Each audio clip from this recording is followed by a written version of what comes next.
I'm back in.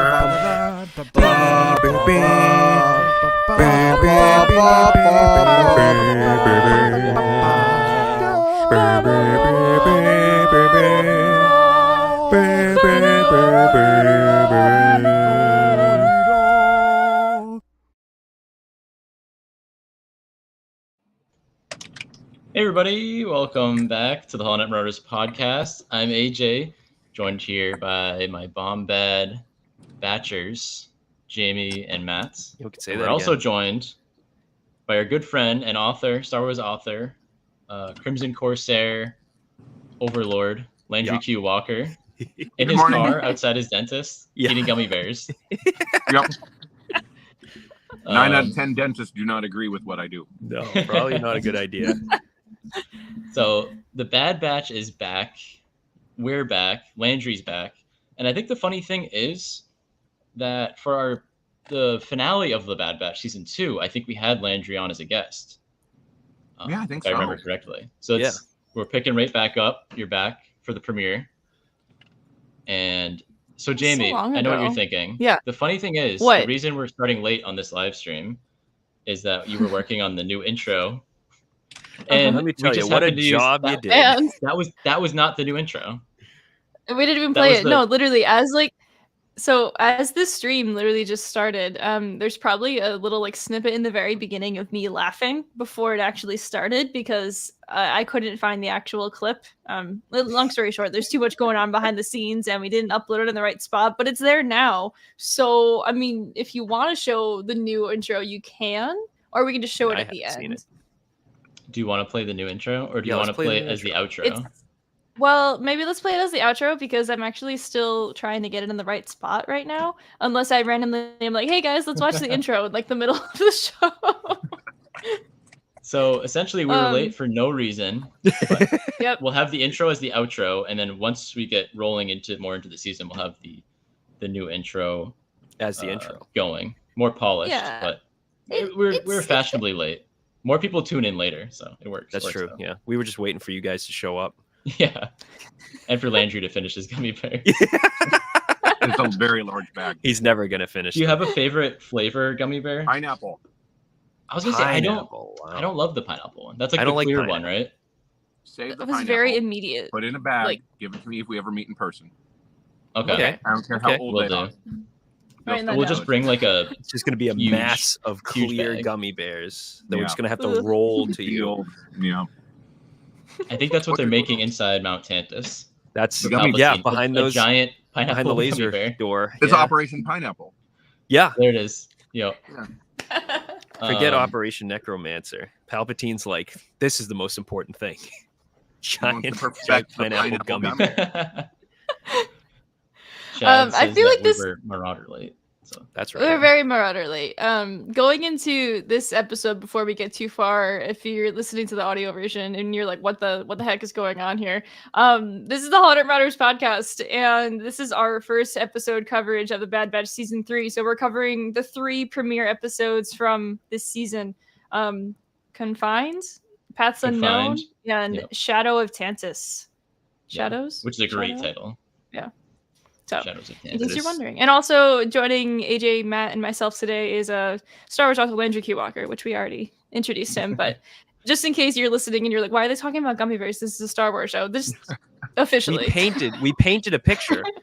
Landry Q Walker in his car eating gummy bears outside his dentist office. Yes, we painted that picture already. They know it. They can see it.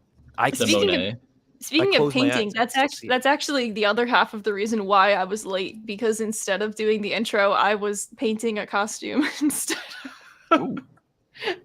There you go. I didn't finish, but I was doing that instead of doing what I should have been doing. Now you know. And I was late because I was trying to draw this crosshair tattoo.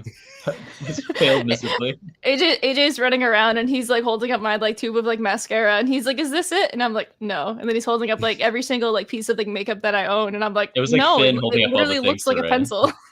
No, an eyeliner pencil. Yeah, eyeliner. Yeah. I think it looks pretty good. I mean, I was trying to figure out what it was earlier, but there we go. I got to put the hat up a bit. Yeah, you got to put the hat up a little bit. That way, it doesn't look like there's not something on. Like, because I thought there was like a smudge on your cheek, and I was like, does he know there's a smudge on his cheek? But now I was too embarrassed. I didn't want to embarrass you by bringing it. Like, it's okay. Got something on. I also thought it could be like a weird shadow cast like from your glass like frame, like you had like an overhead light or something. Without glasses, it probably looks better. But yeah, but then you can see it. Would you look at that? We can see you, but you can't see us if you do that. Anyways, we are here to talk about this amazing premiere. I thought 3 episodes was weird to drop at first. Like, I watched the first 2. I waited a while, and then I watched the other one later. Because, like, it's, an hour and a half of content to watch? Yeah. Just about. 20, what was it, like 20 minutes? 20, 22 minutes? 30. I forget how long they were. Then 27. That's including credits, right? But yeah. We gotta watch the credits. All those people work hard. I do. Exactly. I let the music roll and I watch it. Oh yeah, absolutely. I gotta say, my favorite credit so far this season has been for the Kiners because it was Kevin, Sean, and Deanna. It was all 3 of them, and I was just so proud to see it. And they always kill it, but that was my favorite. So we'll get back to that another time. They really did. They killed it. These 3 episodes were really nice. I really like the direction they're going in with the Bad Batch because we were rewatching the season 2 episodes like last Saturday, me and AJ, and it was it's very we kept saying Escape from New York. It sounds like Escape from New York. It's very like synth wave, and they continued it. This the at least the stuff on Tantiss, it's all like low like synth rumble kind of like. That's always been the Crosshair episode vibes. Really, yeah, they're always depressing and Crosshair. He is very Andorish. Oh my god. I mean, I'm just going to jump in and say that these might be my favorite episodes of the series to date. So, me too. As a whole, these 3 together, wow. And they were they perfectly went with each other, which is why they put all 3 of them together. It was like the first one and the third one, especially. But yeah. But yeah, Landry, like, we'll start with the Confined. We'll get to all 3 episodes, and I'm sure we'll jump ahead too much. But as our guest, we'll start with you. Like, you mentioned these are maybe your 3 favorite episodes, but with the first episode, like, what were your thoughts?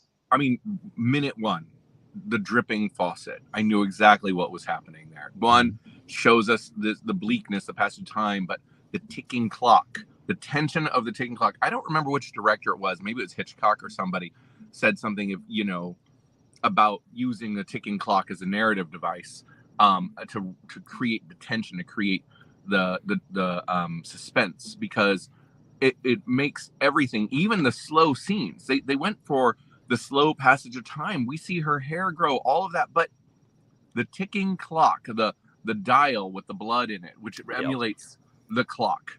Yeah. Also looking like the imperial symbol, but that with the dripping, all of these things reminding us that not only is time moving, but we know it's moving towards a point, and that point is when the drama will rise. And I just was instantly enthralled with that because I have always loved a ticking clock as a narrative device. And so that right there, it allows you to tell this slower paced story tensely. Yeah. It's like different kind of action. And you were right. It was Hitchcock. I think I know the quote you're talking about. It's the one where 2 people are sitting at a diner talking about baseball, but the audience knows that there's a bomb under the table. So the entire conversation it's not about baseball, and you have the audience sweating, even though the 2 characters are simply just having a random, casual conversation. That's exactly right. They used it perfectly in this. Perfectly. I mean, again, the whole time we've got episodes of the characters just moping around or being locked in a cell, and yet it felt tense. It felt powerful. It was such a strong narrative choice just to connect it all with that, and using the things around them that, like the dripping water and the blood dial, which obviously there's more to that. Spoilers, if you haven't seen that, I don't know why you're watching this. The blood dial is a big deal. You should probably go watch that first. Yeah, I mean, why are you here? Yeah. So yeah, right there. This is a complete aside about the episode. I'm wondering, this might just be me. Are the models of the characters softening?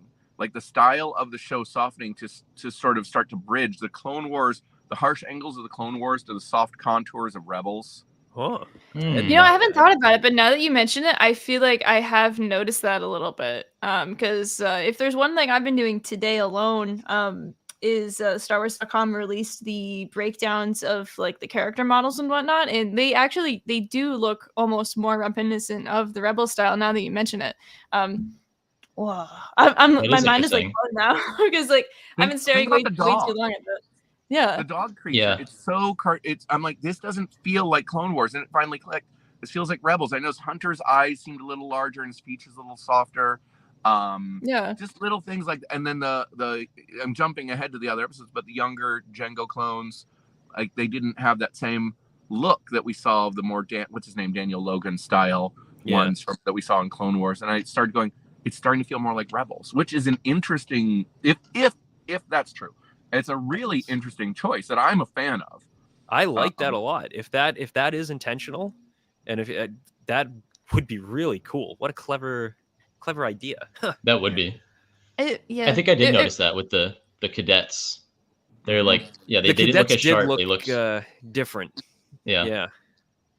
But also, aside, did anybody else think that Nala Se sounded a little different? Yes. Like she's very drawn out and wary and broken. Yeah, broken. She's everything. She's scared. She's exhausted. Crosshair sounds like that too, kinda. Yeah. Everything is very methodical, very slow paced. The way they delivered their dialogue, which added to the tension. Yeah. No, absolutely right. Good. Also very good. And what? Oh my God! Who's the person who plays Hemlock? One of the McFoyles. Jimmy Simpson. Jimmy Simpson. Yeah. Jimmy Simpson. He's so good, dude. Hemlock is awesome. He's a great villain. Hemlock has warmed up. I did not like Hemlock. He's a Bond villain. And yeah, he is. I've warmed up to him entirely. Maybe it was just his haircut. I didn't like his haircut. This was the episode where I warmed up to him. Yeah, exactly. That he is a scientist, and I hadn't really thought of him in that framework. He seemed more like an opportunist, and I started thinking, no, this is where I'm like, oh my God, he's sinister. And maybe having him, walk side by side with Palpatine might do that. Yeah. If I were to jump in again, I'm going to jump all over the place a little bit because I fine. Had drills on my teeth, so my brain is a little there. While I loved Palpatine showing up, I knew when he did what would happen. He would exit just before things went haywire. He would be there for connective tissue, and it was powerful and it was great. But I knew he couldn't be there for anything real to happen because they can't use him that way. Not yet. It wouldn't work narratively. And so it kind of telegraphed, like, I knew he's gonna get in his ship, fly away, and that's when everything will happen. Because it has to. They did this with Vader during certain bits of Rebels as well, so that was, if I had any criticism, it was probably that because we know how Palpatine's story goes, he just had to leave.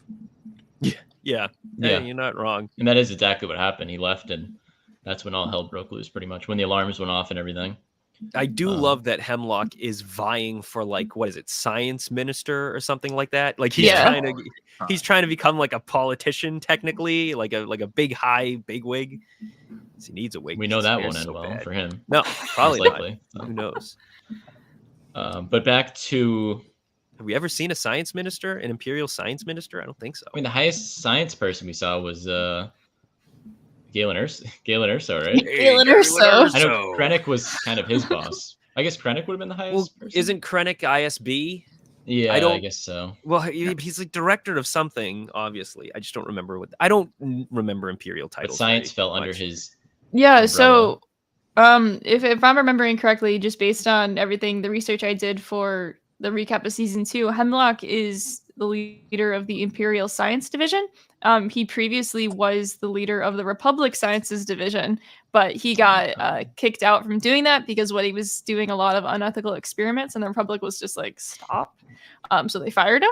And then, of course, Palpatine scooped him up and wanted him to continue doing what he was doing. And so now it's just Imperial Sciences Division, and that's why we have all of that going on with their business. Yeah, Science Corps, same thing. So I want to kind of come back and look at the episode as, like, from the story point of view. Like, it starts with Omega, the dripping faucet. I think it's the first thing we see, which Landry mentioned, set the tone for the episode and for that whole arc, pretty much. So we see Omega in her bed with her season 2 look still. And from the trailers we saw, the hair. Yeah. From the trailers we saw, we're like, okay, we know her hair gets longer at some point because we analyzed that thing to the death. But she had the tally marks on the wall, and I don't know if we see that until a little bit later. But it's been like maybe a few weeks, 15 days, I think. Couple weeks. Okay. Yeah. 15 tally marks. They show it twice, so they show it in the initial setup there. Yeah. We see her daily routine, getting the blood sample, and the first time it hurts a little bit, and then we see it later, and it doesn't hurt her at all because she's used to it by then, probably. But drained way more blood that second time too. I was like, hey, leave some for Omega. Come on. brings it to Nala Se, who is very broken, as we mentioned, and Nala Se throws it in the trash, and Omega's like, "Why'd you do that?" And obviously, we saw that they were experimenting with the blood for some sort of M count, which midichlorian. Yeah. And I just want to say, like, in my notes, I wrote down, happy 25th anniversary to midichlorians. Yeah. Phantom Menace, we've come 25 years since midichlorians, and now we're just calling it the M count. Yeah, I was going to say, we've come with it. 25 years, and they won't name them anymore. They won't even say it.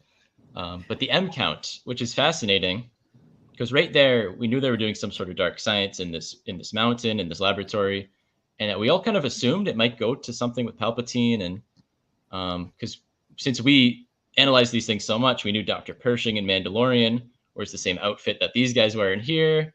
They're dealing with that there, and they mentioned the M count, so it's wild that all this stuff really connects like that. Obviously, it is Lucasfilm, it's Star Wars, but anytime something connects like that, and we'll get to Project Necromancer, which is another wild thing. Which is another connection to the Mandalorian. It seems like Dave Filoni's job as chief, creative officer, is paying off. Minister of Science. Yeah, Minister of Science at Lucasfilm, Dave Filoni. Yeah. But to see them talk about M count, and then they threw away Omegas, and it just makes you think, like, in that moment we were thinking, like, oh, like the Force sensitivity thing came back up. But I know we all have a lot of theories on that, and I guess we'll get to them right now. Matt, Jamie, Landry, whoever wants to kind of go first. Well, I want to jump in. I don't know this as fact because I've been a little unplugged. I don't know if I'm allowed to announce it yet. It's not a Crimson Corsair thing, but I did do a Star Wars job about 6 months ago. But I don't know what the status of that is, and it doesn't have Corsair. But that's okay. Otherwise, I've been a little more unplugged than I had been with the editorial and publishing world. But if I were to guess, as an outsider view, I would suspect that this connective tissue they're building has a lot to do with the story group. I could be wrong, and maybe I give them more credit than they should have. But from what I've seen, the way they work and the way they kind of diligently try to build bridges between projects, the way they try to keep publishing tied into TV and back and forth, mostly they respond to the movies. The movies kind of are their own thing, but everything else after that is, I think a lot of credit would likely go to the story group for making this feel so connective to what we see in the sequel trilogy, where things are headed, how it ties into the Mandalorian. Of course, Filoni must have something to do with that. Don't get me wrong, but in the case of the Bad Batch, I feel the story group's fingertips on this one. I could be wrong. No, hey, I love giving the story group credit because I love the story group. I think that's such a cool idea that not a lot of other franchises have. A lot of other franchises don't have the same level of like canon adherence that Star Wars does. And I always say that's why, to me, Star Wars is so special, or one of the many reasons, but one of the big reasons is. Well, and I'll tell you that I've sat in meetings with them. These people, they love Star Wars. They care so much about it, and I think that's why they're doing it, right? Like, because it's a hard job. Like, you are moving so many trains around, and you're never ever going to appease everyone with these sort of things, and you're never ever going to make canon work perfectly. And I have to explain sometimes to some people in my real world circle, I have to say sometimes, you have to remember, we're not transcribing things that actually happened. We're making this up as we go. It's all just made up. It's fiction. And there's some points, it's fiction that has to sell. So there are going to be points where you have to go, you know what? For an example, that Kanan comic, we want to plug it in. It doesn't quite work as it did, but it will work more or less as it was. But we're going to put the Bad Batch in it, as you all know. That Kanan origin story, I forget what his real name was as a Padawan. Caleb Doom. Right, Caleb Doom. And so then they have to create yes, it's an imperfect science. And the labor that I've seen go into that it's next level. And I've worked on properties like Teenage Mutant Ninja Turtles, all sorts of DC stuff, little bits of Marvel here and there. And you're right, there's nothing quite like the story group and I think every franchise needs one of these. It'd be really interesting. 100%. Oh, absolutely. And I know, I think we mentioned before we got live here, but Landry, you were talking about Jedi Survivor, and I won't spoil anything for you because you're about to be playing it. I'm new. Yeah. But the things they connect in that to some of the stuff they've done in some of the Star Wars novels and stuff. Yeah, it's that game unbelievable, and just has like 1.5 million. Like, it's connecting to so many different things. So just keep your eyes peeled for all of those little connections. I mean, there's big ones, but there's little ones too that I'm just like, ooh. I'm glad someone liked mine. There you go. Clone humor. Welcome. Love it. Thank you. In your nose, dude. But to bring it back, like, what Omega and the M count? Like, what do we think's going on there? Like, I don't know if it's a silly question, but do you think she's force sensitive? Do you think she just reacts well to whatever they're working with the formula? Yes. The secret formula. Those are your answers.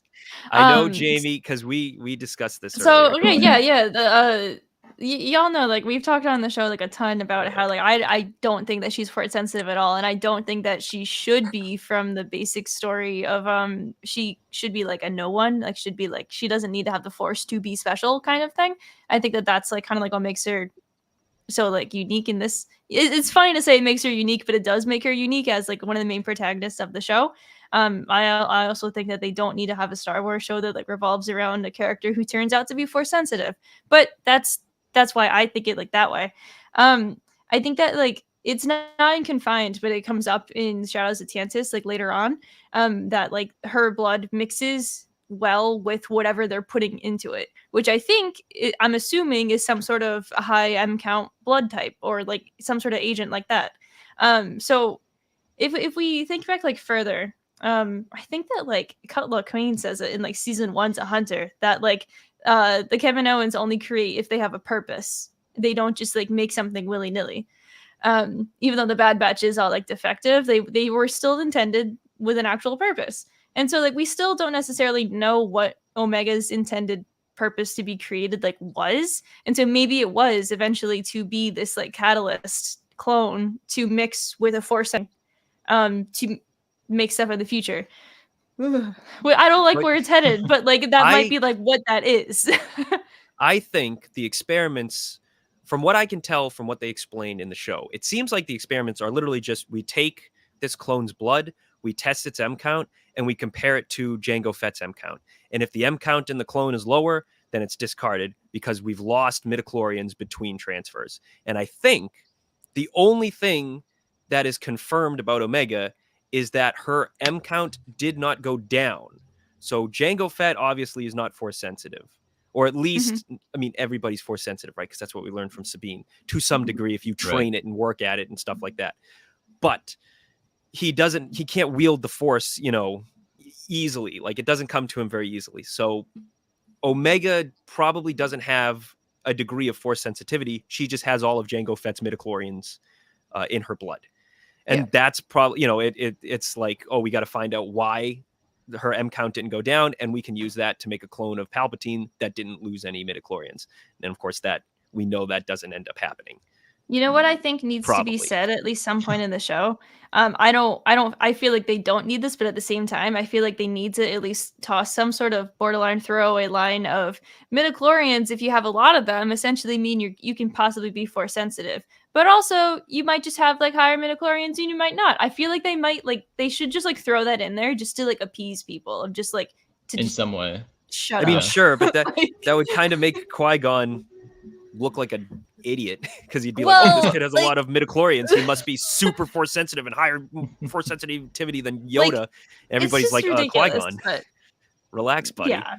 I mean, it's complete speculation, and but I wonder if the idea might be that because somebody said that Omega is an unaltered clone. I don't think she is an unaltered clone. I think she's just not she's altered in ways we haven't seen before, and I don't mean that in any way being sensitive to the Force. I also would not care for that. I don't want her suddenly forcing things around. That's we've seen that story.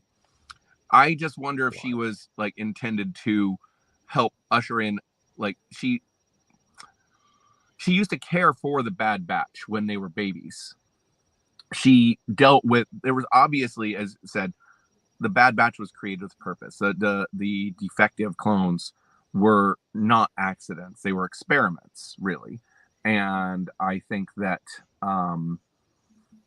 there's some degree where she is like, where all the classic clones, the regs, they are limited lifespan comparatively, rapid acceleration.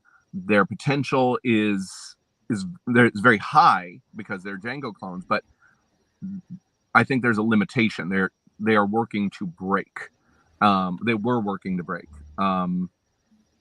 Like if things had kept going, I feel like maybe the idea is we would have seen a lot more 99 clones out there and a lot less regs. I don't know. I see some people in the chat mentioning that and I don't really know how we just explained the science of it, but like maybe they're testing the clones. I think they're using the clones as these bodies because they don't need them anymore. The Empire doesn't need them anymore. So like, oh, let's experiment on them. And they're testing, they already have a source of midichlorians. Maybe it's Palpatine's blood or whatever. And they're testing it on each clone's blood to see like how Clone Humor and some other people said it doesn't degrade over time. And we know all the clones age fast. Omega does not. Right. Maybe that's why her blood, her DNA works with this formula. Stabilization. Yeah, stabilization, yeah. What do they We've always assumed that the clones have We've always assumed that the clones have accelerated aging. Well, they do kind of say that, like with Boba. It's intentional. They didn't have to have accelerated aging though. So like it's not a limitation they should have to counter, because the idea is that was a choice that they could deactivate, which they did with Boba. So I don't know. Right. It's weird. Yeah, because it's one of those things where you need to grow people as fast as you can. So you give them, the accelerated aging so that they become adults quicker so we can get the army out there. And you give Jango, Boba as just like a baby. And I think that should probably indicate how long ago Jango was approached. So like, I mean, obviously we know from canon that the clones were ordered pretty much right around the time of, if not like right after the Phantom Menace. And Boba Fett, I hadn't really thought of it, but Boba Fett kind of proves that because he's about 10 years old, 9 or 10 in Attack of the Clones. And since he didn't have accelerated aging, then he's actually 9 or 10 years. Yeah, we know when he was born. Interesting. Yeah. All of that. I think we're still technically in episode 1, even though that all bled into episode 3. They released 3 episodes at once. It's a briefer. It's just going to be. We might as well talk about 1 and 3 together. Because they do go together. They go together. And I know Matt texted me a bombshell today. That was like kind of a very, very obvious thing. I said it tongue in cheek though. You did, but it made me think like this makes a lot of sense. Oh, and Landry, I know if I remember correctly, you are a huge Asajj Ventress fan. And we know she's in the trailer. I actually haven't watched the trailer, but I did hear about that. Okay, I was gonna say. So she's in the trailer. So Matt, explain Oh God, This is this related to what I said to you as well? I hate these kinds of theories, but I'm gonna. Okay. It's a good theory. I'll say it anyway. I posited the possibility, not that I think it's going to happen, but the possibility that perhaps a clone of Asajj Ventress was behind those laser doors, and that's what they're keeping, and that's how Asajj Ventress comes back. Why has she got to be dead? Well, she's dead because she died in. But when did that book take place? Before the Empire. Before Revenge of the Sith. Because Dooku is the one who kills her. Right, Dooku kills her. That's right. Yeah. Well, but this is where we get into things like with the story group we were talking about. The Bad Batch wasn't there with Caleb Doom. Doom. I just assume if Asajj is there, Asajj isn't dead yet. Maybe the Bad Batch pulled her out of the lake. They just put the Bad Batch in every single thing that they want to retcon from now on. Now here's Jamie's spin on it. Yeah, so my spin on it. So the side with like Ventress and whatnot. Before we even get to that, Hemlock straight up name drops Project Necromancer, and necromancy is bringing something back from the dead, right? So like, why does Palpatine already have a project to bring someone back from the dead? Clearly, for him to like think in the future, if he dies, he can be brought back from the dead. But in order to like do that, they need to bring someone back from the dead in the first place in order to like try to do this in the future. I think she did die, and I think that somehow they're trying to resurrect her, and possibly maybe they're using her blood as like the catalyst samples to do this. I don't know. I mean, like if anything, I feel like the Empire, even like the dark side of the Republic and the Empire, would know that Ventress died and she got put into the little pond on Dathomir, and like we don't know what happens to the body after that point in time. I think that if she is brought back from the dead, it will undermine the drama of the idea of Palpatine coming back. If they've already successfully brought back Asajj Ventress and she's basically unchanged from the Asajj we knew, it'd be like, well, I mean, and maybe she can only live a year and then she boom explodes or something. But maybe. One thing that they mentioned in like the Mandalorian kind of is how the Kaminoans were the ones that were able to do all the really good cloning, and then by the time like Mandalorian and then Rise of Skywalker like is around, there's no more Kaminoans. So like it's possible it might be like a success, and then it might just like get the Bad Batch is going to blow it all up. No more clones. That's a good. It's a good idea. Destroy all of them.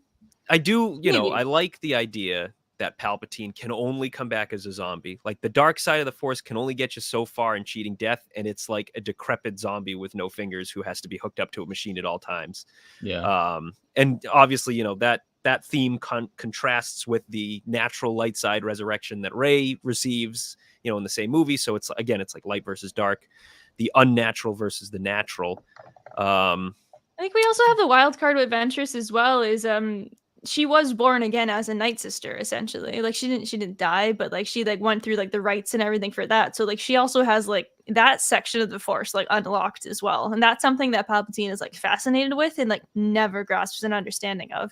So like there's also that magic side of things going on as well.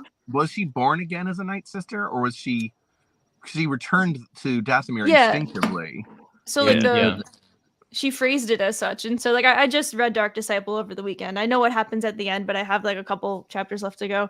But like she mentions how she returned back like willingly to Dathomir after she had like failed being a Jedi, failed being a Sith, and then she returned back to Dathomir, and they put the ceremony like for her, not like the full rites. Like she explains that in the book, in which she tells Quinlan Voss to do like the full rites, and that's wild. I highly recommend like reading that again. But she does get essentially the full rites of becoming a Night Sister as well before continuing on like with her journey through the Clone Wars and the events in Dark Disciple.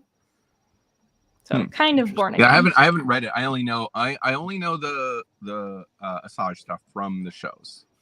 Highly recommend Dark Disciple. It's by Christine Golden. It is very good. It is like easily like one of my favorite like Star Wars books now, and I can't believe I slept on it as long as I did.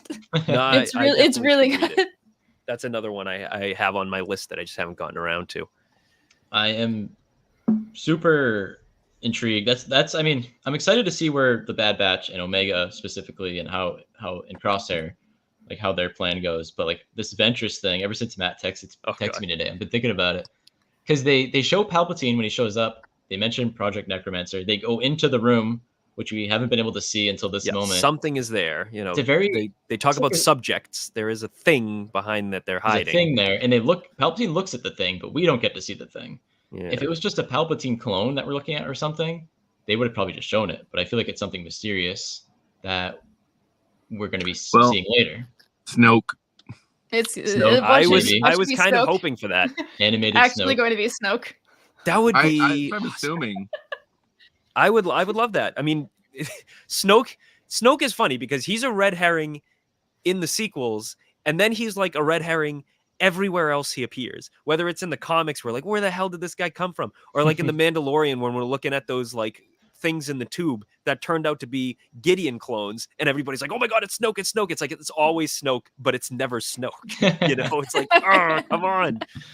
One of these days. And that room that they were in looked very Sith temple-y too. They literally had Sith writing on the floor. Everything was red and black.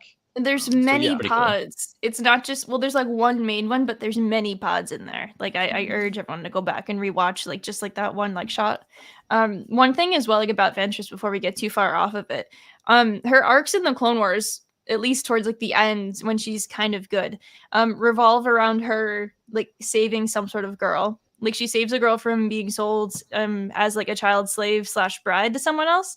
And then in like the past, she also like saved like someone else who was a girl. And so I think that also is probably going to be important for the future. I think that somehow she's going to be involved with saving Omega from something else again, because her track record as a morally gray, good bounty hunter proves that way. Dooku saved her as a little girl. Yeah. Yeah. And she tried to help Ahsoka when Ahsoka, that was the other one. Yeah. So there you go. It's possible. I like that. That's my theory. That's it. That's all I got. Huh. Interesting. So we're talking about the first 3 episodes that do not have Asajj Ventress in them. We talked about Asajj Ventress for like 20 minutes. How can you not talk about Asajj Ventress? I mean, true. Always relevant. Aside on that, I didn't like that she grew hair. I think she did not have hair. I think it's fine. I like it. Cool. It does look interesting. I don't know. Maybe she's just supposed to be human, but she always looked like an alien to me, and I like the idea that that's just her species has no hair.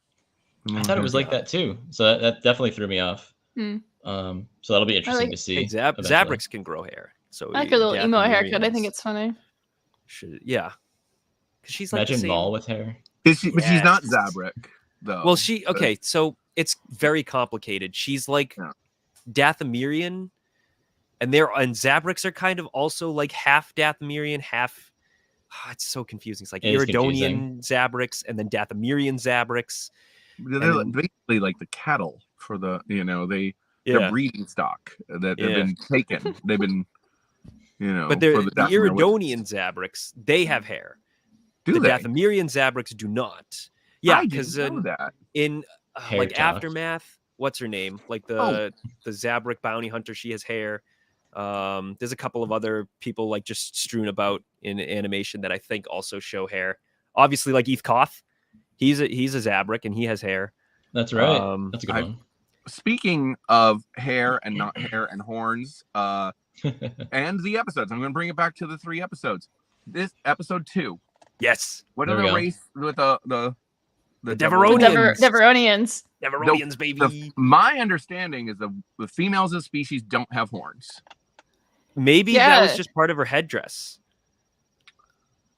Had horns. That's a good idea. It looked like a crown to me because they come out of her forehead as opposed to like on top of she the had head. more majestic horns than everyone else, but a crown would be interesting because I did some research on those characters back when I was doing some books for Star Wars, and I was a little disappointed to find out they didn't have horns because they put a character, Sama McCoy, I think was the character's name, who was of that species, and I had to make note that she didn't have horns, if I'm remembering correctly. It's been a while. Huh. Interesting. No, I've seen some light chatter about that she had the horns and like she shouldn't have, and so it's interesting. I like Matt's idea that maybe it's a crown because she had like a big like pendant on her forehead as well. That was like also with it, but I don't know. I mean, I guess it's just I mean, she was very, very assertive in her like sitting. It was very Skyrim Jarl, just like owning that throne. She was great. Love she that. was Angelica great. She was awesome. Yes. Angelica Houston. I love that we just keep getting more cultures, more races, seeing them over time. Mm-hmm. And at some point, we have how many planets where we know what their ruling class looks like, what their temples look like, what the architecture, And I love that. I love that. I got to play with that. Knocked my glasses off. I got to play with that a little with the, what are they called? The beaks. They first show up in Return of the Jedi. The Ishi Tibbs. Yeah, Ishi Tibbs. I did a story where Leia goes to their home planet, and I got to deal with like create the concept of their local governors, their religious leader versus their political leader, and it's so much fun on each one of these planets. And then you think about these ambassadors like Leia, even in the early days of after New Hope, between Empire, where she's trying to bring people over to the rebellion side, that they have to go and deal with completely different cultures with their own political systems and all that. And like, I want more of that in my Star Wars. I 100%. I was glued to the TV. Roland Durant. Who would have thought? I Roland was like, oh Durant. my God, Roland's back. Look, Holy crap, he's got one horn. It's also come full circle as well, because like it could have ended with like everything in season 2 with Roland Durant, or it was season 1. He was in season 1. Excuse me. He wasn't in everything with 2. that, and like they literally conveniently just like tied it off with this like one scene, because it's like they did like the job for his family, and like now like the Pikes might be like after them, but like at the same time like they've really just capped all of that off, and like in theory like the Durand family there might owe the Bad Batch now, but probably not. But since like that got all cleared up and it was personal for Roland Durand, everything else is probably just like, okay, yeah, maybe we can like call on these guys again, like if need be. So I'm a little bit sad that they didn't show Roland's pet Ruby, the little lizard dog thing. I am also. Where would she have sad. been? Yeah, I don't know, just like rolling around. She should have like, been on feet. the Just, Queen's like, lap, maybe. Or something. That would have been cool. Majestic. Before we get to episode 2 and what happens there, while we're on the topic of animals, the star of these 3 episodes to me, or at least 2 of the episodes. 2 episodes. Batcher. The Lurka Hound. I kept thinking she was saying Badger. I absolutely, I did too at first, but I used subtitles, Batcher. so I knew. Yeah. I loved Batcher, and I loved Omega's relationship with Batcher. How feeding her the food, it kind of looked like hash browns or something, like, or I don't know. Chicken McNuggets, dude. Or They were nuggets, straight up nuggies, dude. I saw Nugs. Yeah. Okay. She was sneaking McNuggets into That's fair. that cage. Later on, Omega heals Batcher's arm or Her leg arm, or something. yeah. With like Arm some leg. like back to spread or something like that. I can't Yeah, even tell it you reminded what me of that like was. liquid It's, like, band-aid gross. stuff. Yeah. I love how it all goes down, because like Omega is like starts like to heal her, and she starts like snapping at her as like animals like do, and she literally does the no, you put those teeth away, like no, I don't want to hear it, and Batcher's literally just oh my god, okay. Like it's so cute, and I love it so much. And yes, the Nerf nuggets, it's all come full circle. This entire, we're back to the Nerf nuggets, guys. I was so sad. Right back to the start. To see that they were still gonna kill Batcher for some reason, because She was domesticated. Yeah, it wasn't of use anymore. Yeah, and Omega has to do the old Arya in Game of Thrones and yell at her to leave. Yep. Yeah. To Nymeria. Go, you And, big stupid animal. Get out of Get here, you outta stupid here. animal. Get out of here. Go. And then Batcher starts crying and whimpering and runs away. And I have such a soft spot for animals, as many of us obviously do.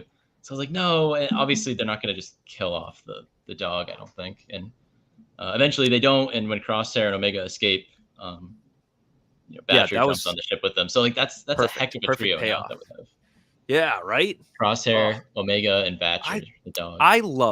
Can I just say, I absolutely love the pairing of Crosshair and Omega. I think that is probably awesome. like my favorite pairing in this entire show. Is just, it's so, I could not stop laughing every time they would cut to Omega just chatting Crosshair's like ears off while he's just lying there going like, oh my God.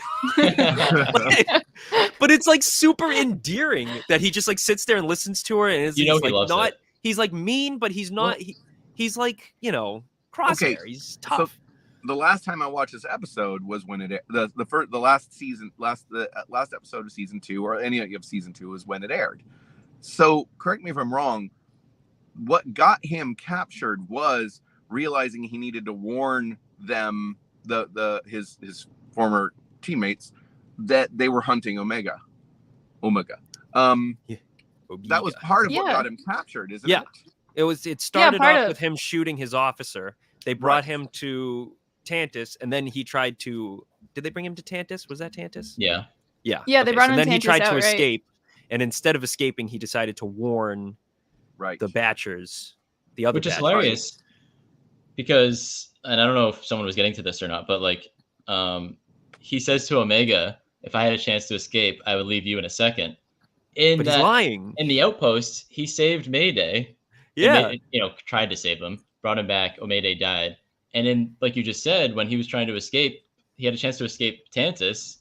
He warned the Bad Batch. So it's like, that's why it's so super endearing to hear him just be like, Omega, you suck. I hate you. But he doesn't. He doesn't. It's like, as soon as he comes and goes, I need to create distractions. Like, what are you talking about? Just do it. Okay. He just does it. Like, it's perfect. Like, that was great. It's so good. Like, one of my favorite parts, like, as well, of the whole last season, Crosshair like sends the warning out, and so like he doesn't quite say her name yet, because it gets cut off in the message, and that was like the moment he almost said her name for the first time. But in that episode, in this episode, in Confined, Crosshair says her name for the first time, which is like iconic, because before it was like literally he said like season 1, aim for the kid, like like kill her. So like we've come full circle. He's finally saying her name. It's his sister. Yeah. He reached that point. And when he says you got it, when she's apologizing for the failure of the mission, the escape plan, and he looks at her and says, "You got us this far." Yeah, great I love line. Moving so line. good. And that, and right after that, when he's like, do you know plan, what was it, like 79 or something like that? 72. And she's like, 72, and she's like, Tech made me memorize all the plans. He's like, of course he did. Of course he did. Oh, just again, they just Delivered do such perfectly. a good job of endearing you to Crosshair. Not as if last season didn't endear me to him enough, but this was really, I mean, this is exactly what I love seeing from, a character kind of on the path to redemption, on the path to atonement. It's perfectly handled. I really am really enjoying it. Does Crosshair know about what happened to Tech? Omega must have told him, right? We just haven't seen it. Sure. She hasn't talked to him every freaking day for like 150 days and not mentioned that Tech is gone. Touchy subject. Yeah. And I know there's speculations about that other clone in the trailer, like Agent X, Clone X, whatever you want to call him, similar to the one we saw in season 2 that tried to kill Senator Chuchi, and then Rex captured, and he had like the cyanide tooth. Yeah. We see one at the beginning, episode 3. They focus on him. He walks on into an elevator very slowly, and then we never see him again. What's going on there? I don't know. Is it Tech? It's either another assassin, or maybe it's Tech, because I mean, he does have like slightly different pants than the assassin droid. Not the assassin droid, than the assassin clone. But like, I mean, if we're gonna go based on that alone, I don't know. I mean, if you analyze it that far, there's some Tech Lives truthers out there that like really think it's him. I'm on the fence. But you never know. You really never know. I still think that like he may have like gotten away if like he's alive, but I think that he's dead at this point. At this point, I was hoping, but it's so much time has passed. The problem is we are like, if he survived, after a point, it starts to become too evocative of what they did with Echo, right? Mm-hmm. Exactly. Like, depending on how he survived, the course can change it. If he's just been stranded on his planet the whole time, but it's just weird. And where has he been? If he gone through some kind of transformation from injuries, then it becomes more like Echo. It's a weird place to take it. Oh, I might. Let's see. There we go.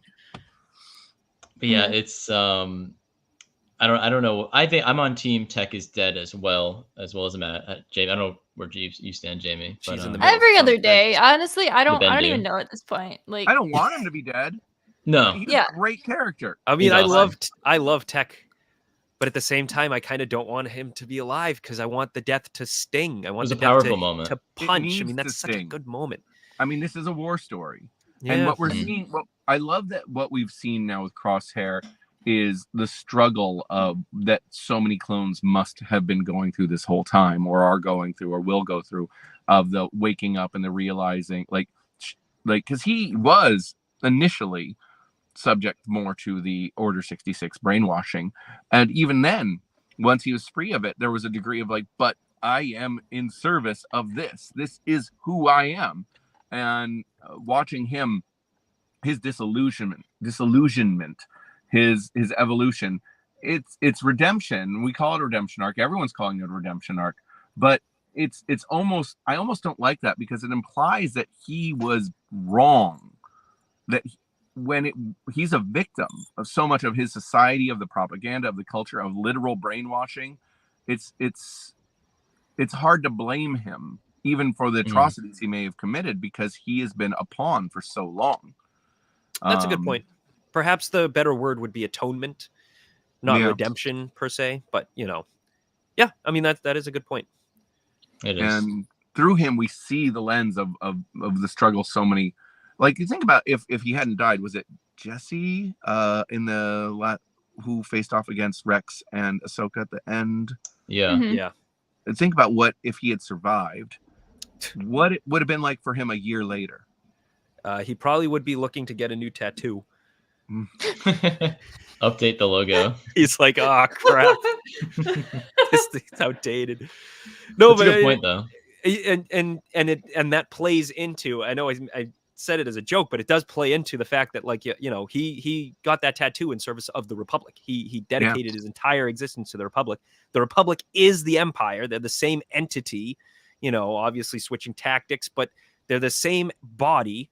So yeah. He would probably have no, qualms about serving the Empire just as much as he served the Republic initially until he woke up. Exactly. Over time, in the idea, of course, being that even the clones that don't have the chips removed, they start to wake up. Well, we saw that, and it's just Crosshair has been such a great vehicle for a story that has been inevitable since the beginning of the Clone Wars series, since they decided that this is how the clones operate, that this is what's going on. This moment has always been the big question mark. Inevitably, what happens afterwards? Because we know the clones are gone come New Hope, and we're seeing all of how that evolution plays out, but not just logistically, where we're replacing clones with stormtroopers for what X, Y, and Z reason, but emotionally, and it's just so powerful. Yeah, absolutely. It really is. But I think we pretty much covered episode 1 and 3. I was just about to say, could we talk about at least one specific aspect of episode 2 that I was jazzed about? Yeah, take it away. The voices. I was watching the episode, and the entire time I was like, I can't wait to get to the credits because I need to see who's voicing these people. And Angelica Houston obviously was the big one that I was like, oh my God, I cannot believe I like her. She was a great Morticia in the recent Wednesday.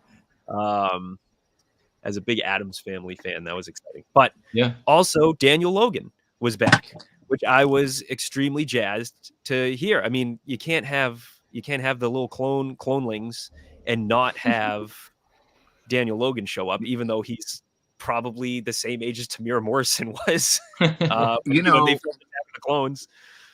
As an aside, but a friend of mine met him once, and apparently he's just the nicest guy, like super kind. So I like to hear that. I mean, it's exciting to see him in, still being a part of it, still doing I'm sure he stuff. loves it too. It's probably all about it. And the other two clonelings were voiced by the kid from Deadpool 2, which I was like, I was shocked. Different kids though. I thought that was interesting too, but it's like they did like the leader kid was Daniel Logan, and then the other two were just Mox, the different Deacon. voice. I don't know. Stacked were Julian Dennison, who was in Deadpool 2. He was the kid. I don't know if you've seen Deadpool 2. A good actor. Yes. Oh, no. It's weird that Deadpool 2 was great. Yeah. It is weird they didn't get Daniel Logan to do all of them, but I guess it makes sense to have back to Republic Commando. I brought it up to Jamie, the video game. Mm-hmm. Tamira Morrison voiced the character you play as the head commando, and then everyone else was kind of a different voice. So I don't know if that's like a vibe they were going for or something, but Daniel Logan being the leader kind of makes it a little more powerful, I guess. Yeah, Mox. you had to make him the leader if you were going to do it. If you want to bring him back, and you'd have to make him the most important one of the bunch. But yeah, it was just funny to two different actors playing this basically the same guy. But you know what wasn't funny? Hunter being absolutely stressed out, just trying to use the computer and like trying to use the data pad and just like trying his goddamn best on the shelf. Oh, it's like the little tchotchkes you have like at like your desk like at work, except like it's like the saddest thing imaginable. It's a little shrine to tech.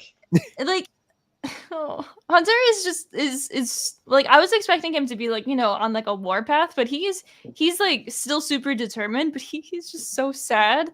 And like Wrecker is literally like the one keeping him in check like this entire time, like as well. And like they both just sound so exhausted like the entire time. And like it's heartbreaking. Like I'm losing my mind like over like how heartbreaking all of it is, of just the two of them just being pretty much like at their like last like the last thing that like they can like do, and they're not even getting anywhere with it. Well, kind of a little bit this time, but I was really hoping that the kids were going to stick around.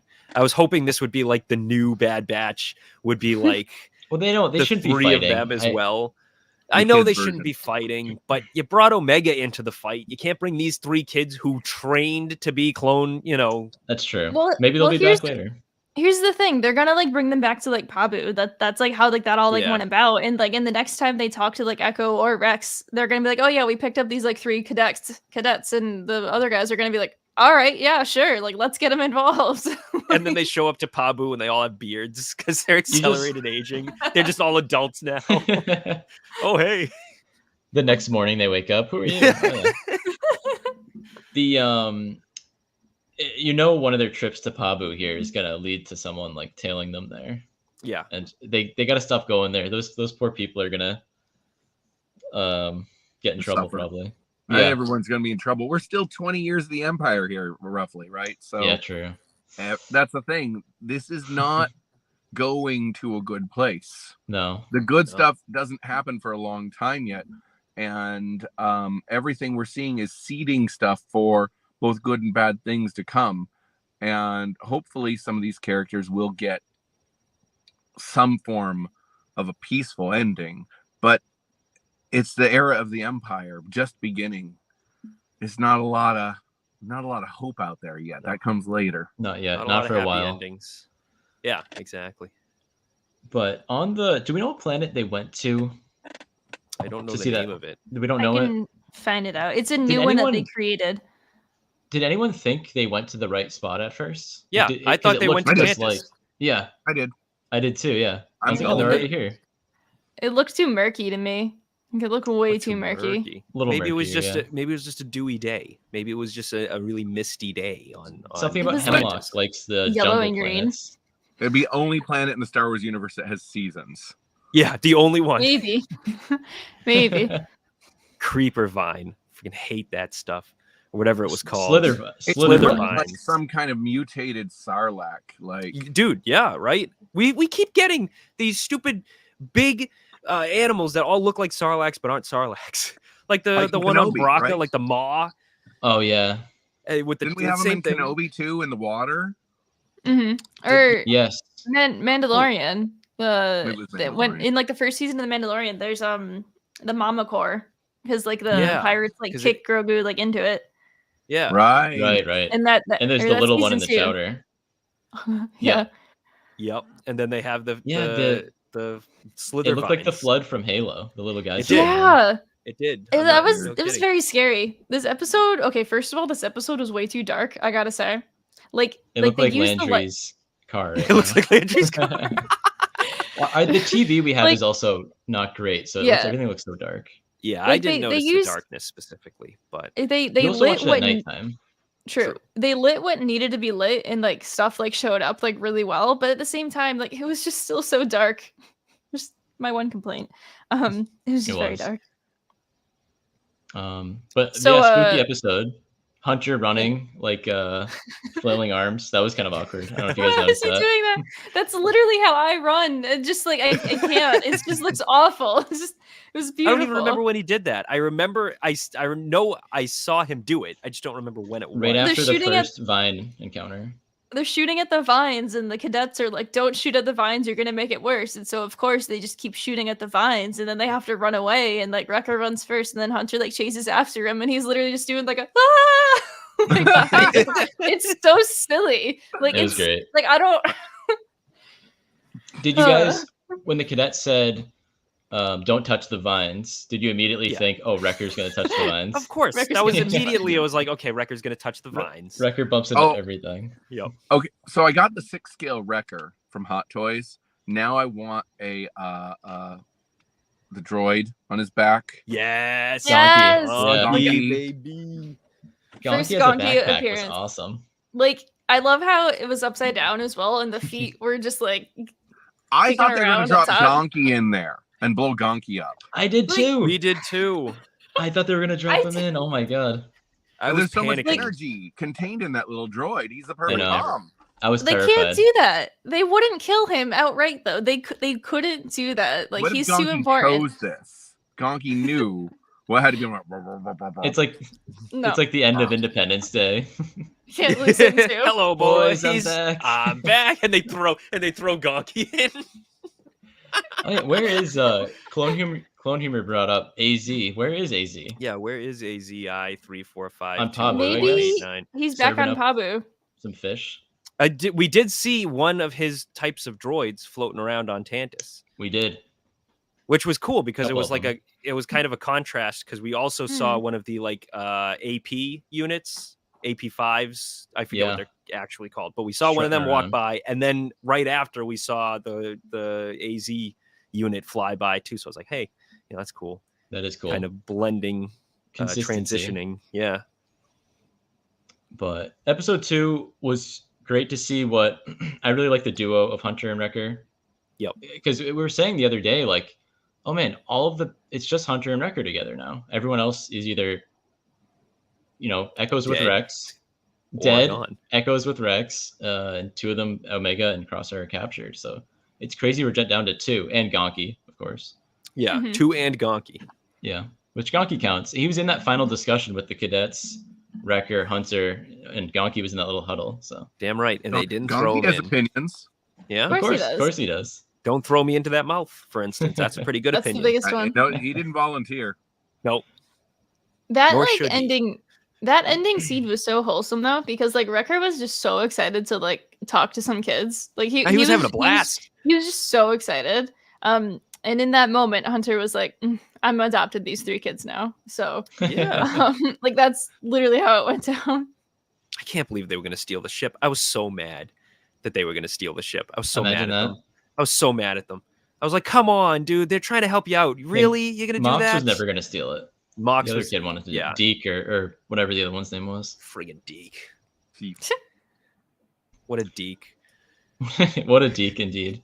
Yeah. So, Jamie, I know you didn't get to talk about Lula much, but we see plenty of Lula, but we also didn't really talk about Omega making her own Lula doll out of the straw, which was unbelievable. She made Strawla. That was Omega needed her own way to create comfort for herself while she was there. And this is I love getting the chance to mention this because not only did like Omega like make that little like doll herself, she also was scratching all of like the tally marks on like the windowsill. And I might be like losing my mind, but at the same time, the shot looked identical to the way that Rey does it in The Force Awakens. Yep. Like complete with like she does a scratch and then she like wipes it off. Just to like get the little shavings out of there. So Rey did that, and then she also headcanon that she made her little pilot doll that's like in the background. Because based on the events of Shadow and the Sith, I don't really think that happened. But anyway, I think that like Rey made her own doll as well. So I think that was so cool that like it was included where it's this weird parallel like with Rey where she has the scratches on the wall and she made her own like little doll for comfort. I also love that she was just stealing all of the straw in her like little like lunch pail in order to her nuggets and her straw. It's so funny. The hounds don't eat straw, do they? No, it was like it was used for like bedding. Yeah, bedding and poop. Yep. Okay. So she took the ones that were like untouched. But yeah, so we had Strawla, which is adorable, and I will be making one this weekend. I just don't have that craft material on hand. Our house is gonna be covered in straw. It's gonna be great.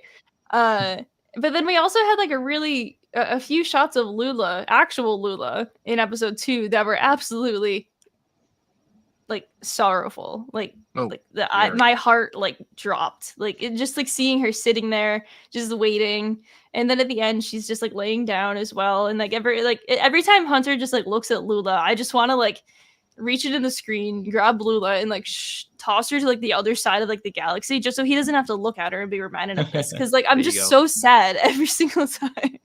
I know, and they keep it around. How sad he would be if that wasn't there to look at.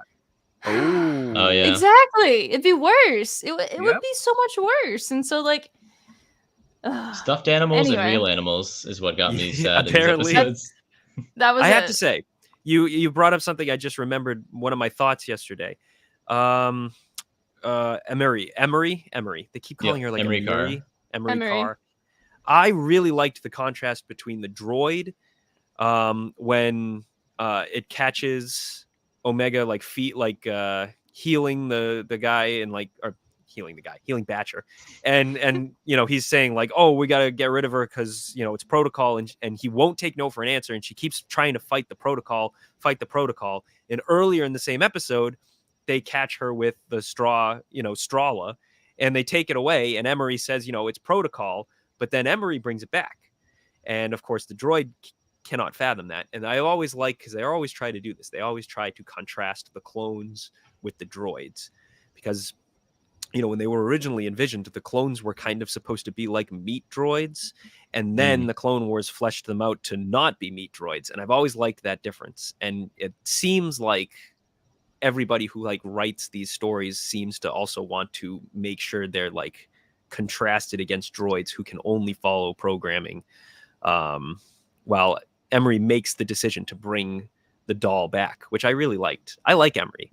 We haven't really talked about her at all. I don't want her to be redeemed. I want her to go full on. I don't want her redeemed. I don't really think she's bad. She's just kind of doing her I mean, this goes back to what you said earlier about like she's just doing her thing, you know? She doesn't really understand what she's doing necessarily is like evil. That's kind of what she was brought up to do. Yeah, and you're not wrong there. But I don't want, like, because we're in the middle of this atonement arc for Crosshair, I like the idea of contrasting it with a clone that does not seek atonement. It's because otherwise it's just felt repetitive. While I agree with what you're saying about the clone versus droid thing, and it is a wonderful, wonderful theme to hit over and over again. You really can't hit that one enough. It is so important. At the same time, I feel like I was, just before she brought the doll back, I was thinking how glad I was that she lacked empathy for blanking on her name all of a sudden, Omega. She lacked empathy for Omega, and I liked that because it contrasted Crosshair's growing empathy. And then she brought the doll back, and I was a little like, oh, well, okay. I mean, it was good for what it was, but it felt like it had just taken something away that I was enjoying. Well, fair enough. She does all of that, and then at the end of the day, she goes and reports her findings immediately. Right. So, like, she has like her moment of them, like, in a way. Both points true. She did do it, but it also did save them. So we have yet to see exactly where her motivations lie. She also gave Omega the day off. I feel like she's just confused right now. I feel like they would have gotten away regardless. Their wing was like smoking, but like I guess that's not the point. They gotten away because they made the jump, right? Yeah, they definitely think that they got away. They definitely are unaware that the ships were pulling away from them. Yeah, they didn't seem to notice that. No, they wouldn't have known that. So, and if they did, they'd know they were screwed. If the Empire wants you alive, you're screwed. If the Empire wants you dead, you're screwed. If they want you alive, you're screwed. So it seems like Hemlock says he has all the resources he wants to go get them back. So we'll see how that goes. I'm terrified. Which is really we'll throwing that back in Palpatine's face, isn't it? Oh, you said I have all resources? Well, guess what? They got away. I let Omega get away. So fork it over, buddy, because I'm asking for it. Oh yeah, I can't imagine what they're gonna send. I guess just droves and droves of armies, probably. But TK we'll see. troopers, gross. But hate TK troopers. All my homies hate TK troopers. I loved this premiere, this 3-part premiere. I thought it was epic. A great start. I'm glad Omega and Crosshair have escaped. Now that arc is over with, you can see the duo and the trio, I should say, with Batcher do what they're gonna do. So I'm excited for where the season's gonna go. Terrified and excited where the season's gonna go. Yeah, they keep telling us over and over again we're gonna cry, and I'm like, why? How can you tell not? me that? It can only go so. Batcher already made me cry. So and Lula. It can't have a truly happy ending. It may find ways to spin it happy, but there's going bittersweet at best. And bittersweet at best, because that's how this time period has to end. Yeah. Okay. I feel like I'm out camping. It looks like it. Hello. Oh no. Watch out for bears. Yeah. Right. Oh my gosh. Speaking of, look out for the Jotaz creatures. I love that. Fallen Order was the Jotaz creatures. Were they in Fallen Order? Yeah. So Wrecker calls like the planet they're on. It smells like a Jotaz. Smells like a wet Jotaz or something like that. Love that. Those are some funny looking guys. But yeah, watch out for those guys. So I guess that's it for the first 3 episodes of the Bad Batch season 3. Thank you for joining us tonight, Landry, from your undisclosed location outside of the dentist office. No one must know. No. We'll be back next week with more about the Bad Batch as the season continues. And for any sort of HoloNet Marauders updates, we will be on social media at HoloNet Marauders. Catch you next time on the HoloNet Marauders podcast. I'm going to show the intro as the outro so you guys can all see it. All right. And then the stream's going to be over. So, good night, everyone. Go.